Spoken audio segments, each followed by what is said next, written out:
सवाल पूछना एक लोकतंत्र की सबसे बड़ी ताकत मानी जाती है, पर आज उसी भारत में सवाल पूछने वालों को दी जा रही है सजा। जम्मू कश्मीर से महराज मलिक हों या लद्दाख से सोनम वांगचुक, दोनों ने अपने अपने इलाकों की आवाज़ उठाई, सरकार से जवाब मांगा और अब दोनों जेल में हैं। जी हाँ, आज द स्वतंत्र पर हम आपको दिखाएंगे पूरा सच। नमस्कार, मेरा नाम हैदर अब्बास नकवी है और आप लोग मुझको इस वक्त द स्वतंत्र पर देख रहे हैं, जहां सरकार संवाद की बात करती है लेकिन सवाल करने वालों को चुप करा देती है। लद्दाख, वो धरती जो कभी भाईचारे और बर्फ की शांति से जानी जाती थी, आज वहां बेचैनी है, डर है और सवाल है। तारीख थी 26 सितंबर को पर्यावरणवादी और शिक्षा सुधारक सोनम वांगचुक को नेशनल सिक्योरिटी एक्ट यानी NSA के तहत गिरफ्तार किया गया। 1 महीना बीत चुका है लेकिन रिहाई की कोई खबर नहीं। सरकार कहती है बात होगी, लेकिन उन्हीं मुद्दों पर बात करने वाले सोनम वांगचुक को जेल भेज दिया गया। लद्दाख की 2 सबसे बड़ी राजनीतिक संस्थाएं ले एपेक्स बॉडी LAB और कारगिल डेमोक्रेटिक अलायंस KDA केंद्र से राज्य का दर्जा और संविधान की 6ठी अनुसूची में शामिल होने की मांग कर रही है। सरकार बातचीत का भरोसा देती है, पर जो इन मांगों को उठाए उसे देशद्रोही ठहरा देती है। सोनम वांगचुक वही व्यक्ति जिन्होंने 3 इडियट्स फिल्म के किरदार फुनसुक वांगडू को प्रेरित किया, जिन्होंने लद्दाख के बच्चों के लिए हिमालय इंस्टीट्यूट ऑफ ऑल्टरनेटिव बनाया, जिन्होंने ग्लेशियर बचाए और युवाओं को आत्मनिर्भर बनाया। लेकिन अब वही व्यक्ति राष्ट्रीय सुरक्षा कानून के तहत बंद है। डेवलप किया और इसका खर्चा हमने सरकार से नहीं लिया, बल्कि ये जो परियोजना है ये मेरे अपने खर्चे से एक सेना के लिए भेंट या तोहफा के रूप में करने का हमने सोचा है। और अब हम बाहर आ गए हैं इस तंबू के। काफ़ी हवाएं चल रही हैं और काफ़ी ठंड है यहाँ पर। तो जाते जाते मैं ये बताऊं आपको कि इस तंबू का फ़ायदा सैनिकों को तो होगा ही, देश के खर्चे भी बचेंगे ही, मगर सबसे ज़्यादा फ़ायदा होगा आपको, हमें, खासकर लद्दाख के लोगों को। और लद्दाख के तमाम पशु पक्षी फूल पौधे धन्यवाद करेंगे हमारे देश को। बताता हूं वो कैसे। अभी जिस तरह से हमारे सैनिक और फिर चीनी सेनाएं और दुनिया की सारी सेनाएं जिस कदर से तेल जला रहे हैं, उससे बहुत भारी प्रदूषण हो रहा है।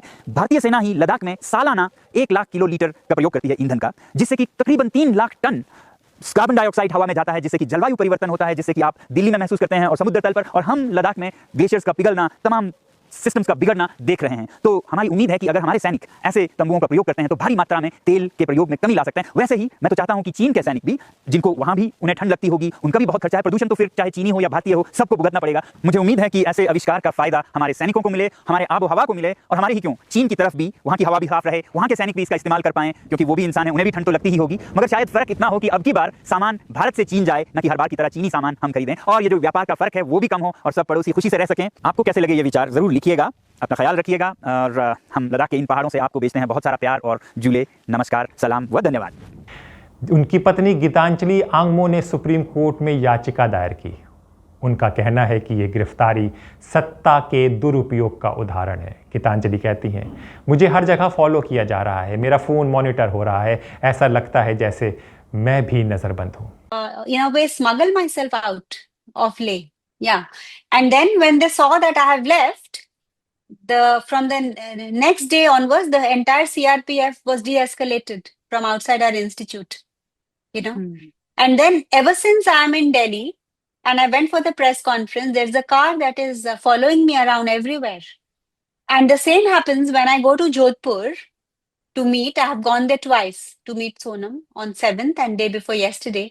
From the time I land at the airport, there is this police and IB who takes me in their van vehicle, you know, with the screens on either side, because they say that we don't want you to meet media.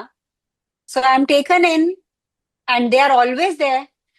And even when I'm talking to Sonam, they are sitting next to me, you know. Acha. And everything that, and whatever I am noting down while talking to Sonam, afterwards they're taking pictures of that, you know.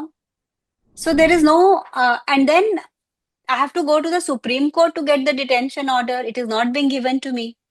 Now, day before yesterday, when I met Sonam, so he has to reply to that detention order, right? The legal team can help legally, but the facts he has to give.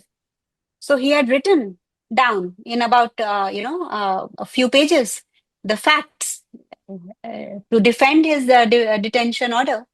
So I was not given that. I was refused. He wanted that to be photocopied and given to me. They did not give me. So there is no legal assistance.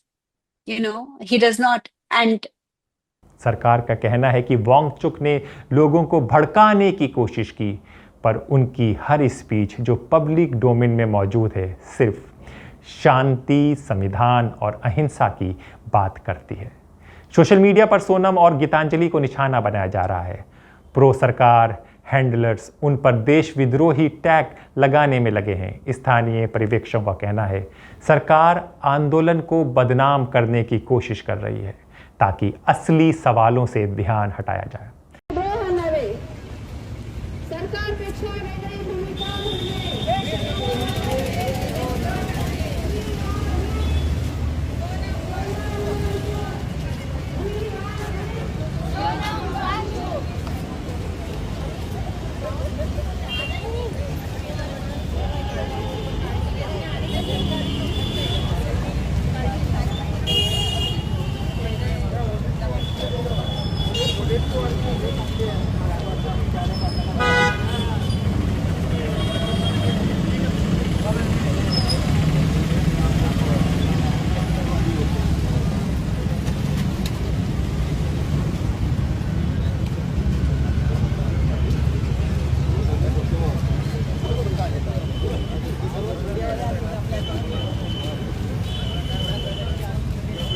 तारीख 22 अक्टूबर को दिल्ली में हुई बैठक।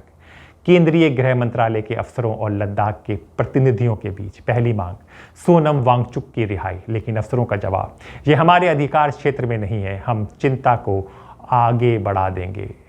नेताओं ने 24 सितंबर की हिंसा की न्यायिक जांच की मांग दोहराई, जहां 4 लोगों की मौत हुई। सरकार ने आखिरकार जांच की मंजूरी दी, पर वांगचुक की रिहाई पर कोई ठोस जवाब नहीं मिला।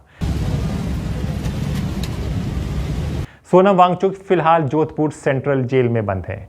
जेल में उनकी सुरक्षा बढ़ा दी गई है। 3 सदस्यीय बोर्ड जस्टिस M.K. हुड्डा, जज मनोज परिहार और सामाजिक कार्यकर्ता सपल जयेश आंगवो उनका केस सुनने वाले हैं। गीतांजलि ने सुप्रीम कोर्ट में शपथ पत्र दायर कर बताया कैसे उन्हें जोधपुर एयरपोर्ट पर IB और पुलिस ने रोका, कैसे हर मुलाकात में अफसर उनकी बातचीत सुनते रहे।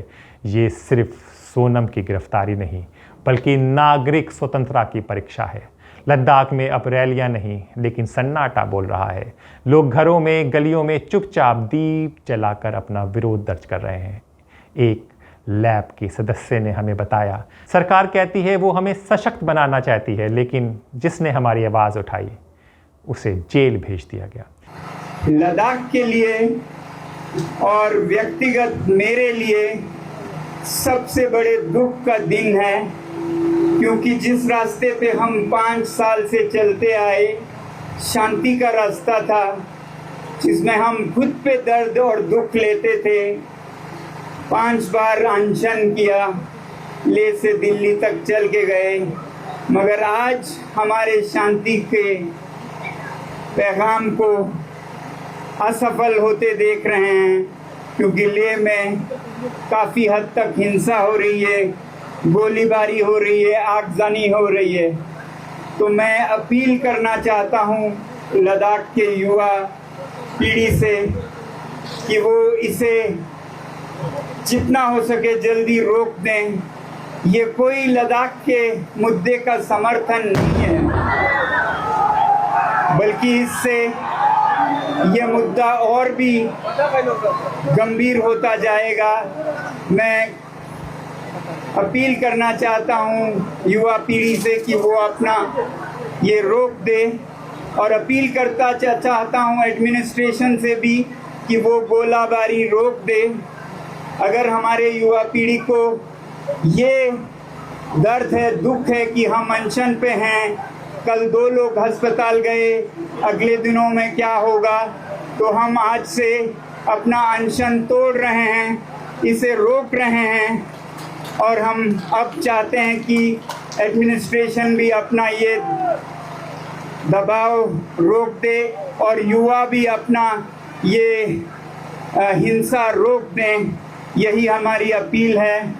इसे ज़्यादा जल्दी मुमकिन कराने के लिए हम अपना अनशन अभी आज रोक रहे हैं, क्योंकि अनशन का मकसद पूरा नहीं होता जब हमारे युवाओं की जान जाए और लद्दाख में और देश में अस्थिरता आए। इतना ही कहना था। बहुत बहुत धन्यवाद। जय हिंद। जम्मू में भी एक आवाज़ ऐसी थी, जी हाँ, महराज मलिक, जिन्हें पब्लिक सेफ्टी एक्ट PSA के तहत बंद किया गया। जम्मू कश्मीर हाई कोर्ट ने हाल ही में उनकी गिरफ्तारी को गैर कानूनी बताया और रिहाई का आदेश दिया। लेकिन सवाल वही है, क्या हर वो व्यक्ति जो सरकार से सवाल करता है उससे सुरक्षा खतरा मान लिया जाएगा?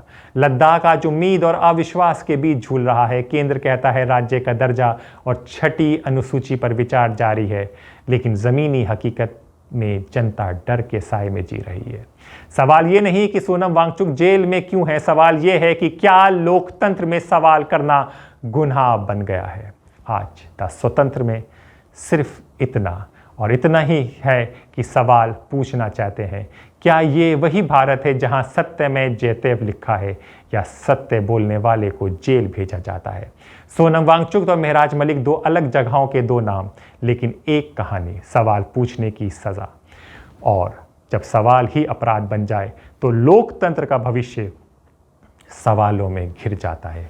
हमें अपने लोकतंत्र को बचाना है और सवाल बराबर पूछते रहना है। इसीलिए द स्वतंत्र बराबर सवाल पूछ रहा है और आप भी स्वतंत्र के साथी बनिए और सवाल पूछिए। और अपने दोस्त हैदराबाद नकवी को इजाज़त दीजिए। फिर होगी मुलाकात ऐसी ही किसी खबर के साथ। तब तक के लिए नमस्कार।